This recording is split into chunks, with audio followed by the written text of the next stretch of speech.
He was chosen to take the place of Judas Iscariot, elected by the apostles, confirmed by casting lots.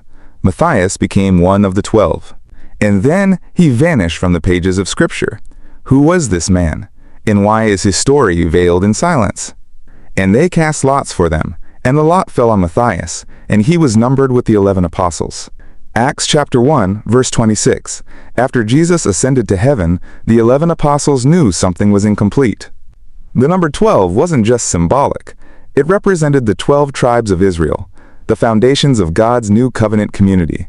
So Peter stood and said, "We must choose one who has been with us from the beginning, one to take the place of Judas."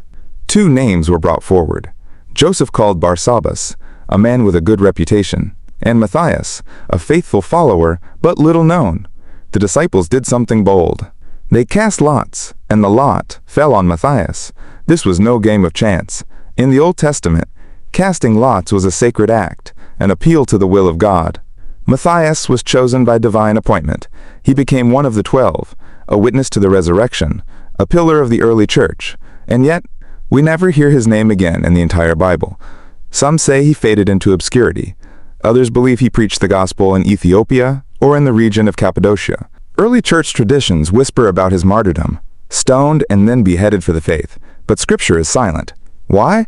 Perhaps because Matthias' story wasn't about Matthias. It was about obedience, faithfulness, and divine selection. He didn't need the spotlight. He fulfilled his purpose, quietly, faithfully, fully. Maybe the mystery of Matthias reminds us that God sees the ones the world overlooks, that sometimes the most powerful ministries happen away from the public eye. That being chosen by God doesn't always mean being celebrated by man. Matthias was chosen not for fame, but for faithfulness. Revelation chapter 21 verse 14 tells us that the names of the 12 apostles are written on the foundations of the New Jerusalem. Will Matthias' name be one of them?